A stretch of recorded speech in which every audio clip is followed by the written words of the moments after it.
Ameublement Tanguay en première ligne.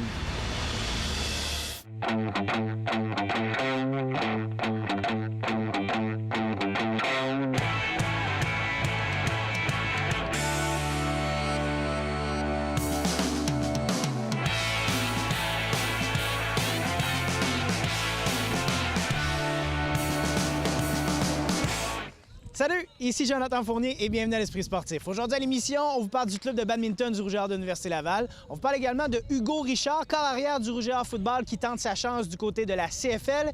Mais tout d'abord, beaucoup d'actions dans le sport à Québec en fin de semaine. Les Remparts disputaient 2 matchs. Les clubs de volleyball et de basketball féminin du Rouge et Or étaient en action. Il y avait également les 2 clubs de hockey Midget 3 qui étaient en match séries éliminatoires. Voici notre fin de semaine dans l'action.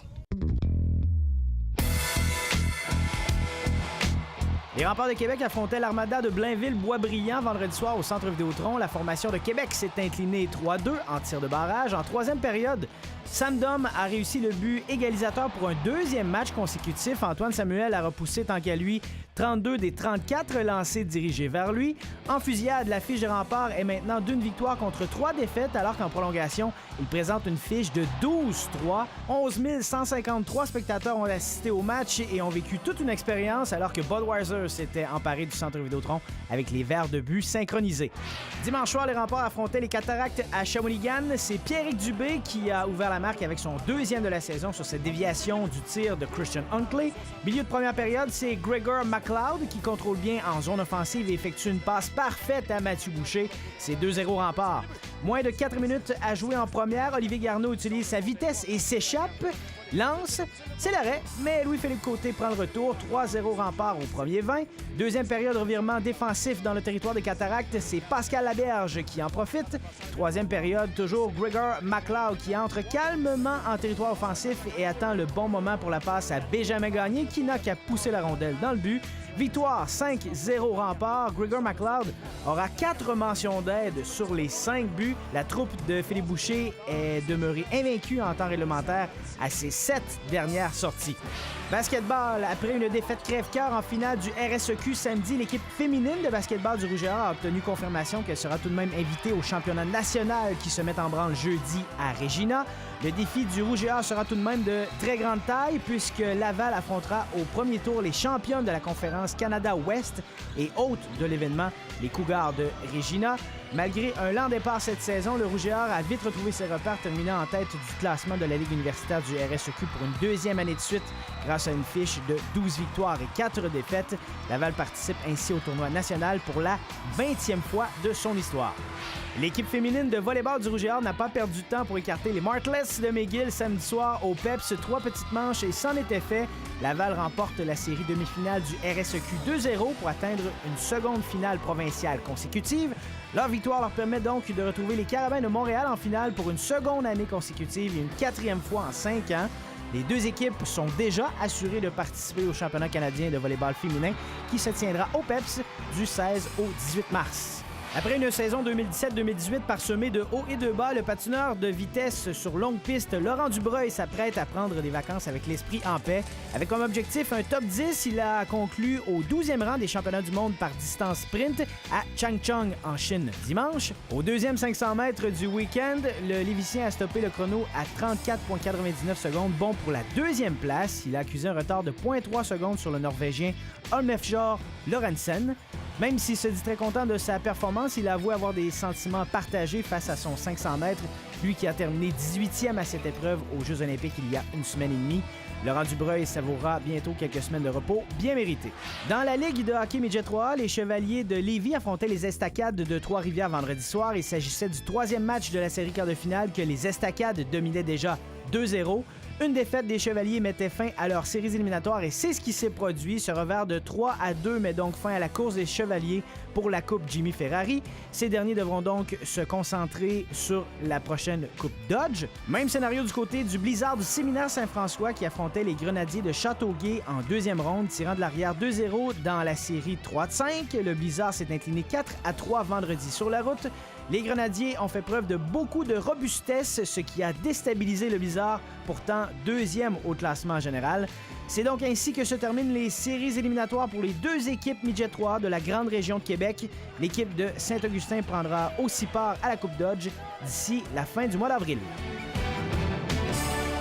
Le corps arrière du Rouge et Or football de l'Université Laval, Hugo Richard, tentera de se faire remarquer mercredi lors du camp régional de la CFL. Il a rencontré notre collègue Stéphane Turcot.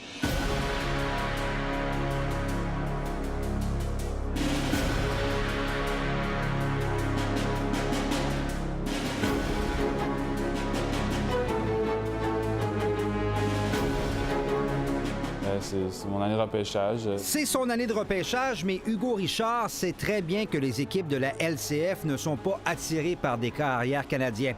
À preuve, ce coup de téléphone aux entraîneurs du Rouge et Or. J'ai entendu une équipe, Edmonton, qui a demandé à Mathieu Bertrand si j'étais prêt à faire le changement de position. Mais ça a été tout ce que les coachs m'ont dit, honnêtement. Et pour atteindre le niveau professionnel, Hugo Richard est prêt à changer de position. Je suis ouvert. Ça a déjà été dans les discussions avec mes entraîneurs, comme quoi c'était une possibilité. Si quelqu'un me voit dans une position spécifique, moi, je suis prêt à l'essayer. Que ce soit du côté défensif ou offensif, ça ne me dérange pas. En deuxième et une, Hugo Richard trouve l'ouverture, attention! Toutefois, le changement de position, Hugo Richard aimerait l'appliquer une fois sa carrière universitaire complétée la saison prochaine. Essayer au moins cette année, cet été, en tant que carrière, parce que si je veux revenir terminer mon bac, entre autres, à l'automne et jouer ma dernière saison à l'Université Laval, je vais jouer comme carrière. Étudiant en génie mécanique et bientôt bachelier, Hugo Richard ne perd pas de sommeil avec le repêchage de la Ligue canadienne en mai prochain. J'ai vraiment aucune attente par rapport à ça. Je préfère ne pas m'en faire et d'être déçu. Je me prépare un peu dans les deux sens, que ce soit pour le football ou que ce soit pour ma carrière professionnelle plus tard. Alors, pas nécessairement une fin en soi. C'est sûr que c'est pas nécessairement pas parce que je suis pas repêché que j'ai nécessairement pas une chance. Ça se peut que je sois signé comme agent libre. Mais promet d'aller au bout de son rêve, de joueur de football. Stéphane Turcot, TVA Sport, à Québec. Après la pause à l'esprit sportif, le Rouge et Or badminton.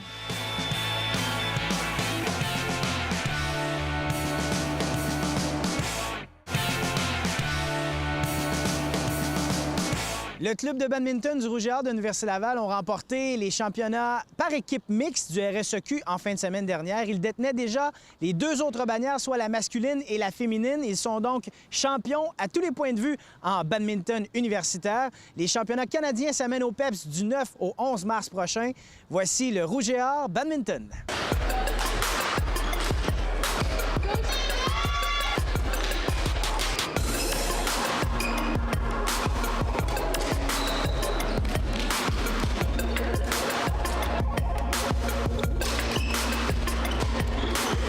On a vraiment tenu notre rang parce que le championnat, veut pas, c'est toujours difficile parce qu'il y a l'enjeu puis parce que les adversaires étaient très bien préparés. Ils ont vraiment très bien fait le temps du côté masculin que féminin. Donc, le défi, nous, c'était de jouer à notre niveau puis c'est ce qu'on a réussi. Ça a vraiment super bien été. Là. Je pense qu'on a été capable d'offrir une belle performance. Là. On s'est entraîné fort vraiment toute l'année.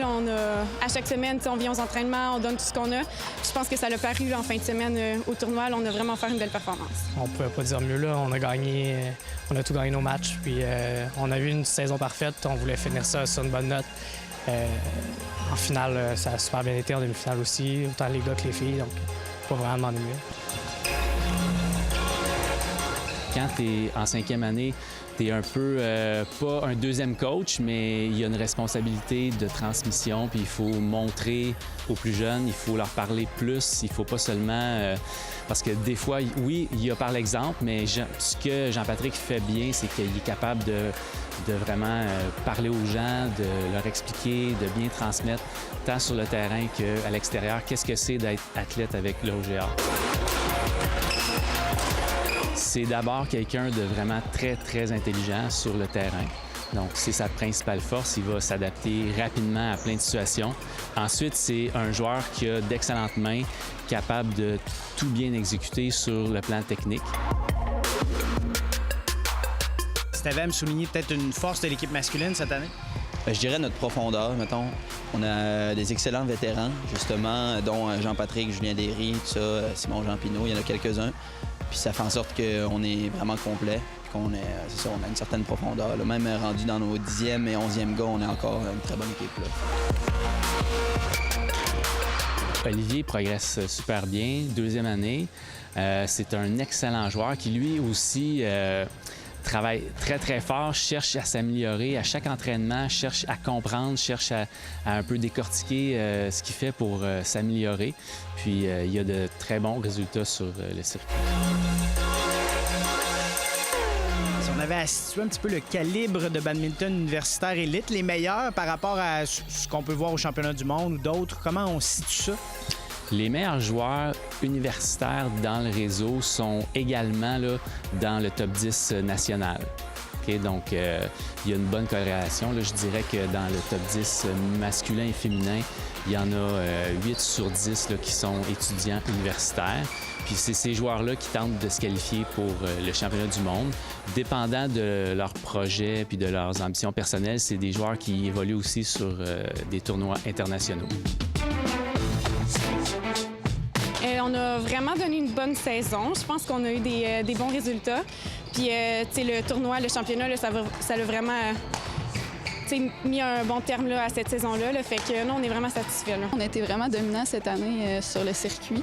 J'ai eu l'occasion de participer à tous les tournois. Là, donc ça, j'étais contente parce que c'est ma première année. Puis de jouer quelques matchs aussi au championnat. Donc, ça a vraiment été une belle saison. Les Rougières de l'Université Laval est également en préparation pour le championnat canadien de badminton universitaire qui se tiendra ici même au PEPS du 9 au 11 mars prochain. On attend des équipes de l'Ontario, du Québec bien sûr, de l'Ouest canadien et des Maritimes. On est chez nous, on va avoir peut-être probablement de nos partisans aussi. On a une grosse équipe, on a une équipe jeune aussi. Tout le monde est là pour s'encourager, donc je pense que c'est juste un plus. Là. C'est sûr, il va y avoir du gros calibre là, au championnat canadien, donc je ne me mets pas vraiment d'objectif. Je veux juste vraiment tout donner puis avoir l'impression de donner la meilleure performance possible. C'est l'idéal pour nous. En fait, ça nous donne... C'est sûr que ça nous donne l'expérience. On a l'expérience de pouvoir faire des tournois canadiens puis tout. Puis là, c'est chez nous, c'est dans notre domicile. Fait que c'est sûr, on connaît le gymnase, ça peut aider puis tout. Là, ouais. Ici Jonathan Fournier, c'est tout pour l'Esprit sportif. On se reparle demain. Ciao!